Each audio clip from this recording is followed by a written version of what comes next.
제가 유튜브를 보다가 한국 프로그램 하나를 찾았는데요. 제목이 나는 자연인이다. 혹시 아세요? 나는 자연인이다. 이 산이나 섬에서 혼자 사는 사람들을 찾아가서 하루 이틀 같이 지내는 그런 프로그램인데요. 아주 재밌습니다. 이 가족 사회를 떠나 스스로 고립되어서 섬이나 산에 사는 사람들이 계시죠. 처음엔 그런 분들이 몇 분이나 있을까 싶었는데 굉장히 많은 분들이 그리 살고 계세요. 연령도 다양하고 남자들이 많지만 여자분들도 또한 계세요. 또 혼자 사는 이유가 더 아주 다양합니다. 가족들의 불화, 또 사업의 실패, 병의 치료, 또 그냥 그렇게 해보고 싶어서 그런 사람들도 있는데 제가 보면서 참 좋겠다라는 생각도 들고 또 한편 외롭고 쓸쓸할 텐데 하는 마음이 들기도 합니다. 하루 종일 말 한마디 할 상대가 없는 거잖아요. 싸울 상대도 미워할 상대도 없다. 그렇게 사는 게 좋을까요? 그림 한번 보시겠습니다. 뭔지 아세요? 사는 게 아니야. 오늘 제가 비판에 관한 그 말씀을 준비하면서 이 저리 혼자 사는 사람들은 정말 비판한 일도 없겠다라는 마음이 들었는데 여러분도 가끔씩 혼자 살고 싶은 생각이 이제 없애주세요. 생각이 드세요? 혼자 살고 싶은 생각이 드시면 남들 혼자 사는 거 TV로만 보시기를 직접 가시지 마시기를 빕니다. 하나님이 만드신 목적을 따라 우리는 세상에서 건강하게 살아가야 될 의무가 있죠. 사람들을 피하는 것이 아니라 그들을 만나고 대화하며 더불어 살아야 한다라는 거예요. 그런데 문제는 그런 사람들 속에서 살아가니까 사람들에 대하여 비판하게 되더라. 이 비판이란 무슨 말이냐면요, 현상이나 사물의 옳고 그름을 판단해서 밝히거나 잘못된 것을 지적하는 것이라고 되어 있는데요, 내가 보고 느끼고 맞다 틀리다를 정하는 다음에 지적하는 거, 아주 매우 자기중심적인 일인 것이죠. 지적한다, 요즘엔 지적질이라고 말하죠. 잘못을 꼭 찍어준다. 문제는 나의 비판의 대상이 사물과 현상보다는 사람들에 대한 것이 많다라는 데 있어요. 사실 우리의 비판과 비평이 사회를 발전시키는데 도움이 되는 것은 맞죠. 우리의 잘못을 고쳐지게 하기도 합니다. 비판의 긍정적인 면이다라고 볼 수 있는데요. 하지만 비판에는 부정적인 면들이 훨씬 크다. 비판이 순수하지 못하다면 비평 속에 사랑이라는 기름 부음이 없다면 도리어 역반응이 나오고 다툼과 불행을 가져오는 경우를 우리가 알고 있죠. 자, 비판의 반대의 말은 긍정 혹은 이해라고 할 수 있는데요, 사물의 현상과 상대를 보고 그렇겠구나라고 받아주는 것을 말하죠. 자, 이제 여러분은 비판적이십니까? 긍정적이십니까? 제 자신은 이 말씀을 준비하다 보니까 이해하려고 좀 애를 쓰는 편이긴 하지만 다분히 비판적이구나를 벗어날 수 없었어요. 못된 거죠. 요즘 제가 설교하면서 많이 망가진다라고 생각합니다. 질투도 많이 하고 비판도 많이 하고, 비판을 다루면서 저 자신도 고쳐야 되겠다, 비판에 관한 교훈을 받습니다. 오늘 본문은 예수님께서 산에 오르셔서 무리들을 보시고 산에서 주신 말씀이어서 산상수훈 혹은 정말 금같은 말씀, 황금률이라고도 하는데요, 여러 주제를 다루셨는데 오늘 비판에 관한 말씀을 하셨고 그 비판에 관한 말씀을 배웁니다. 비판하지 말아라. 비판하지 않아야 하는데 그러려면 첫째는요, 예수님의 마음을 품기를 축복합니다. 비판은 내가 남보다 잘났다, 맞다, 높다, 많이 배웠다라는 우월의식에서 근거하죠. 내 느낌이 옳다, 내 눈이 맞단 말이야, 내 기준은 항상 바르다. 정말 그렇습니까? 아니, 우리 모두 다 실수가 있고 그래서 불행할 때가 있죠. 그러게 정말 따라야 될 것은 참된 기준이 되는 말씀, 그리고 우리 예수님이다라는 거예요. 우리 예수님은 나에게 나와 배우라 라고 말씀하시죠. 마태복음 11장 함께 봅니다. 자, 시작. 나는 마음이 온유하고 겸손하니 나의 멍에를 메고 내게 배워라. 그리하면 너희 마음이 쉼을 얻으리니 나는 마음이 온유하고 겸손하니 나에게 배워라. 온유하다, 온화하고 부드럽다, 겸손하다, 남을 존중하고 자기를 내세우려고 하지 않는다. 그러면 어떻게 된다고요? 너의 마음이 쉼을 얻는다, 행복해진다 라고 말씀하시죠. 그러나 문제는 우리가 항상 예수님을 따르려고 하지 않고 예수님보다 앞장서려고 한다라는 거예요. 온유와 겸손을 품은 마음이 아니라 내 감정, 내 판단, 내 말과 행동으로 지적한다. 상처를 주고 관계가 깨어져 왔었죠. 예수님은 바리새인과 서기관들을 향하여 독사의 자식들, 회칠한 무덤들이라고 나무라십니다. 바리새인이란 유대 경건주의 운동으로 인해 구성된 파당입니다. 전심을 다해 율법을 연구하고 도덕적이고 순전한 삶을 추구하던 아름다운 사람들이었었어요. 처음엔 말이죠. 서기관들이란 하나님의 말씀과 율법을 필사하고 계속 나눠주며 그리고 연구하고 가르치는 젊은 율법자들을 말했습니다. 서기관은 주로 레위지파에서 나왔고요, 세습제였었습니다. 하나님의 말씀을 지키려는 경건하려고 애쓰는 무리들, 그것을 받아 적고 보급하고 연구하고 가르치는 사람들, 그들에게 주어진 복된 직분을 지키지 못하고 이것이 도리어 자기의 명예가 되고 자랑이 되어버린 것, 그래서 마치 남들보다 높다라고 생각하며 많이 안다라고 생각하고 자신이 기준이 되어 자아가 되어 심판자, 정죄자가 되어버렸기에 예수님은 그릇된 것이다 라고 말씀하시는 것이죠. 경건의 모습은 있지만 복음이 없다. 삶의 태도가 예수님 마음에 아팠다라는 거죠. 많이 배웠고 많이 안다가 중요한 것이 아닌 것 같아요. 배우고 안 것을 그대로 살아가는 것이 더 중요하다라고 생각됩니다. 예수님의 온유함이 그리고 겸손함이 내 마음에 커지면 커질수록 내 삶에서 비판은 떠나가게 된다. 비판을 이겨야 할 텐데요, 버려라고 하시는데요, 예수님의 성품이 여러분 가슴에 가득 차오르시기를 축복합니다. 두 번째, 비판은 내 몫이 아니라는 거예요. 헬라 원어에 보면 비판이라는 단어에 심판과 정죄라는 뜻이 함께 포함되어 있습니다. 우리가 사람들에게 하는 비판은 쉽게 말하면 심판하고 정죄하고 있는 것이다라는 것이죠. 이것은 내 몫이 아닙니다. 하나님의 것이에요. 오직 하나님만이 심판하시고 죄가 있다 없다를 하실 수 있는 분이시기 때문입니다. 나는 자격이 없어요. 나는 평가의 기준이 될 수 없어요. 내 몫이 아니다. 자, 야고보서 4장 함께 보겠습니다. 1절 시작. 형제들아, 서로 비방하지 말아라. 형제를 비방하는 자나 형제를 판단하는 자는 곧 율법을 비방하고 율법을 판단하는 것이라. 재판관이로다. 입법자와 재판관은 오직 한 분이시니 능히 구원하기도 하시며 멸하기도 하시느니라. 너는 누구에게 이웃을 판단하느냐? 서로 비방하지 마십시오. 하나님의 말씀에 어긋나는 것입니다. 비방하는 사람은 말씀을 따르는 자가 아니라 스스로 높은 재판관이 되려는 것입니다. 재판관은 오직 한 분 하나님이십니다. 도대체 당신이 무엇인데 남들을 비판합니까? 라고 말씀하시는 거예요. 계시록 20장 함께 보겠습니다. 시작.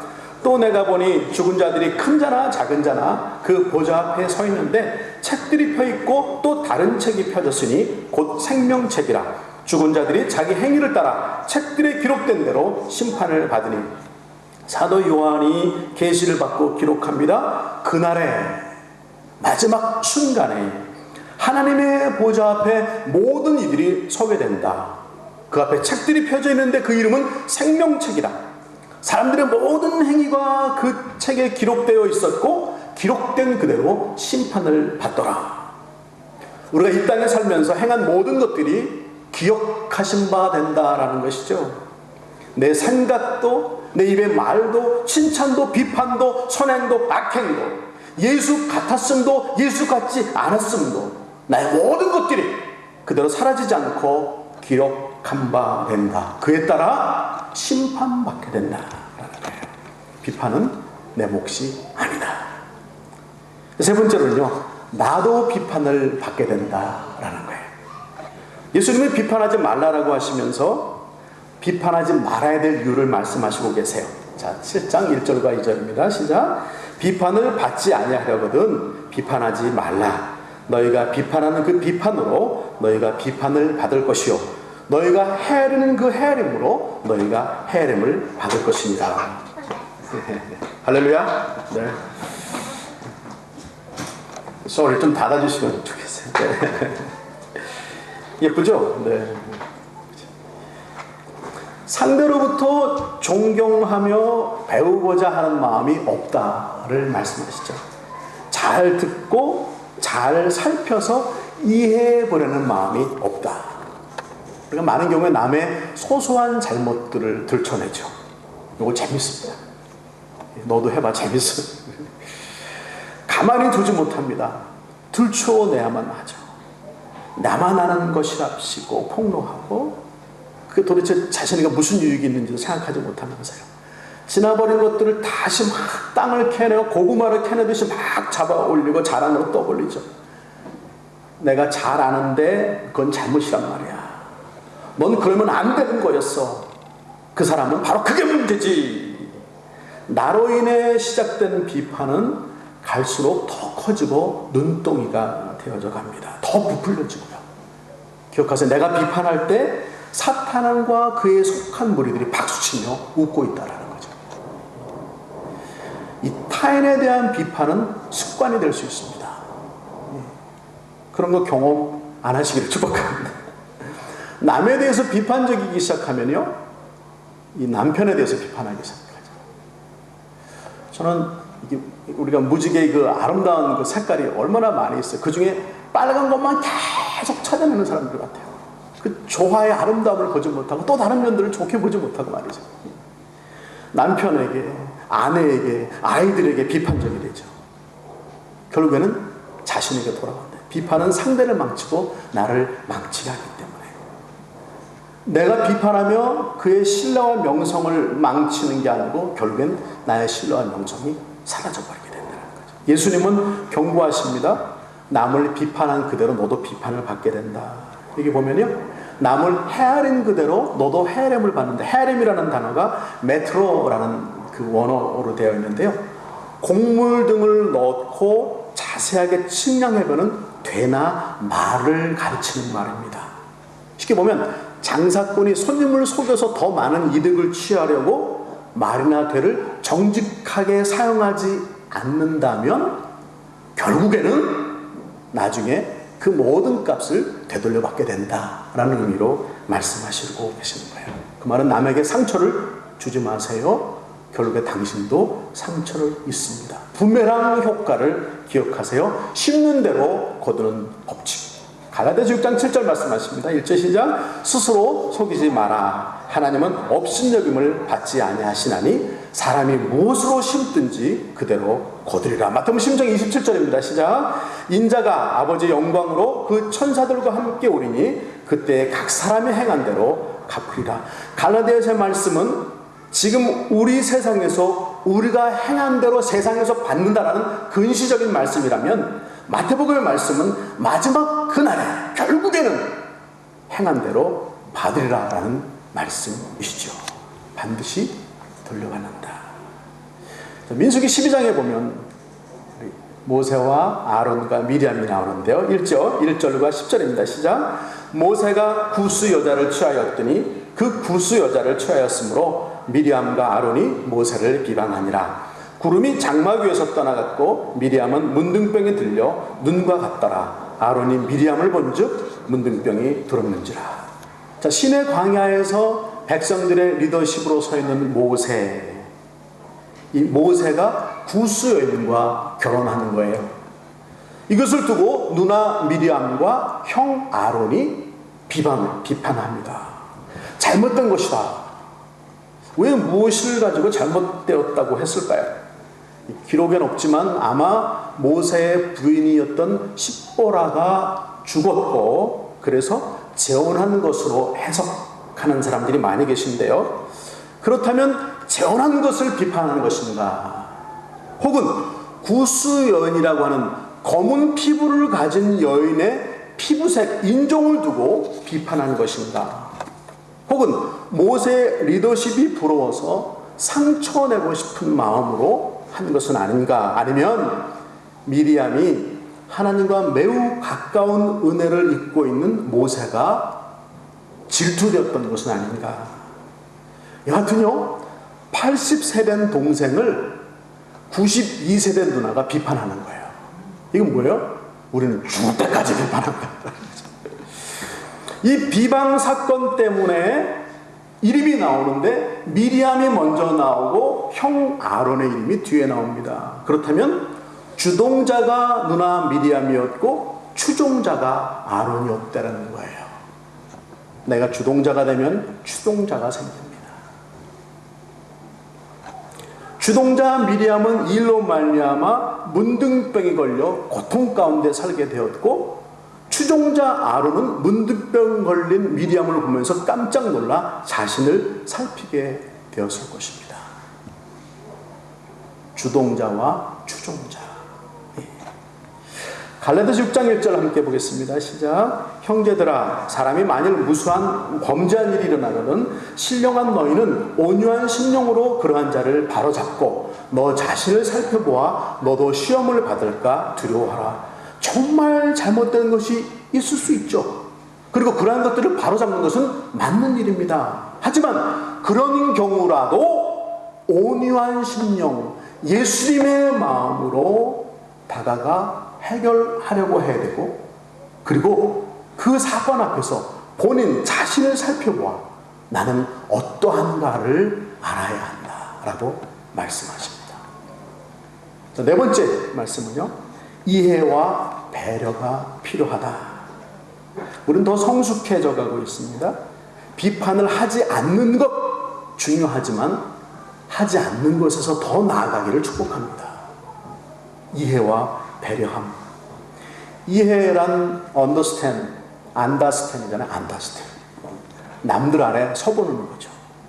내 기분, 내 느낌이 아니라 분석, 해석 이런 게 아니라 있는 그대로 받아줘 보려는 애씀을 말하는 거죠. 정말 그럴 수도 있겠다. 나도 그런 상황이었으면 그랬을 거야. 아, 이 사람이 지금 아주 힘든 상태에 있구나. 상처를 받았기 때문에 그랬었구나. 열린 마음으로 바르게 알려고 애쓰는 이해함. 그렇게 접근하면 제대로 보이게 되는 줄로 믿습니다. 제대로 느끼게 되고 제대로 알게 될 줄로 믿습니다. 이해할 수 있다는 거예요. 나는 이해받으려고 그렇게 애를 쓰면서 우리는 너무도 남들을 이해하려고 하지 않는다. 그 다음에 배려입니다. 배려는 도와주거나 보살펴 주려는 마음과 행동인데요. 사람들 이해하고 이해했다면 더 나아가 배려해 주는 여러분 되시길 축복합니다. 제가 한국에 가서 3일 동안 잠깐 지내는 동안에 메트로를 타고 분당에 누구를 만나러 가야 하는데 시간은 급하잖아요. 그래서 당연히 크레딧 카드로 뭐 되나보다라고 표를 사러 갔더니 크레딧 카드가 안 된대요. 뭐 표를 사야 되고 돈을 바꿔야 되는 돈을 바꿀 데도 없어요. 그랬더니 뭐 어떤 분이 말씀드렸더니 그분이 거기 카드를 놓고 캐시를 빼라. 저는 캐시를 안 빼요. 그 어떻게 할까 생각하다가 현찰이 없어서 옆에 호텔을 뛰어가가지고 돈을 바꿔서 왔는데 돈이 없는 현찰이 없는 사람들 아니면 현찰밖에 없는 사람들 표를 살 수 있는 거 배려가 좀 없구나라는 생각을 하고 메트로를 탔는데 자리가 하나 비어있어요. 딱 앉았는데 약간 썰렁한 기분이 들어서 살펴봤더니 임산부서. 아, 이게 뭐야. 이런 배려인데 저런 배려는 없는 거예요. 제가 미국으로 공부하러 가기 전에 필리핀에 가서 MDB 과정을 하는데 다 영어로 하고 미국 선교사님들이 계시죠. 제가 영어를 못하니까 못 쫓아오는 거예요. 그러니까 교수들이 다 알고 계시죠. 그러니까 저를 위해서 따로 이렇게 좀 배려를 주시죠. 시험을 한 번 더 치게 해주신다든가, 성적을 좀 올리도록 좀 이렇게 코칭을 해주시다든가, 안 떨고내요. 네가 알아서 쫓아와라 라고 하지 않아요. 받아주는 거죠. 받아주는 거예요. 받아주는 거예요. 그래도 잘 못 쫓아왔는지 나중에는 한 분을 소개했는데, 미세스 디킨슨이라고 하는 영어를 저를 따로 개인으로 가르치러 선교사를 붙여주시고, 그 집에 가서 몇 가지 좀 얻어먹고 거기서 영어를 따라 배우고, 그런 배려함, 평생 잊지 못한 배려함들이죠. 제가 배려를 많이 받은 사람이기 때문에 배려해야 되는데 잘 그렇지 못해요. 부족함을 이해하려고 채워주려고 하는 배려, 비판하고 확 버릴 수 있지만 이해하고 다가가려고 하는 마음. 자, 보십시오. 백부장의 아이가 죽어갑니다. 살려달라는 청을 백부장의 친구들이 와서 하고, 그 청을 예수님께서 받아들이고 바삐 길을 가시고 계십니다. 그런데 바삐 가는 많은 군중들 틈에서 누군가가 예수님의 옷자락을 터치했고 예수님이 그것을 아셨어요. 그 많은 분주한 그런 걸음 속에서 예수님이 그것을 알고 계시다. 매 순간 매 그 어떤 환경 속에서 예수님의 온 신경이 다 사람들에게 가 있는 거죠. 가던 길을 스탑시키고 여인을 찾으십니다. 마태복음 5장 32절 시작. 예수께서 이 일을 행한 여자를 보려고 둘러보시니 여자가 자기에게 이루어진 일을 알고 두려워하여 떨며 와서 그 앞에 엎드려 모든 사실을 여쭈니 예수께서 이르시되 딸아 내 믿음이 너를 구원하였으니 평안히 가라. 내 병에서 놓여 건강할지어다. 12년 동안 고칠 수 없는 아픈 몸을 가지고 소망 없던 여인을 찾아내셨어요. 그리고 대화하세요. 완전히 고쳐주세요.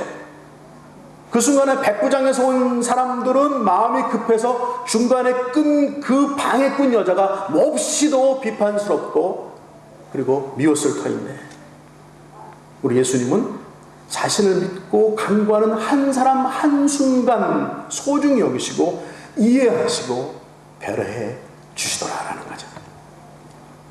예수님은 이 비판하지 말라 하시면서 한 가지 팁을 우리 본문에 주셨어요. 남에게서 남의 눈에 있는 먼지가 보이니 그것을 비판하기 전에 내 눈에는 들보가 있음을 살펴보아야 한다. 들보가 뭐죠? 이 벽이 있잖아요. 이 옆에 가로 세워서 무너지지 않도록 붙잡고 있는 큰 나무가 들보예요. 내 눈엔 그것이 있는데 나는 그것도 알지 못하고 남의 눈 속에 작은 것 티끌 하나를 보고 뭐라고 그럴 수 있니? 죄다, 잘못했다, 고쳐라. 이게 말이 되니? 라고 예수님 말씀하시네요. 우리 여전히 그 놀라우신 예수님의 배려와 이해 가운데 있습니다. 내가 예수님께 배워야 합니다.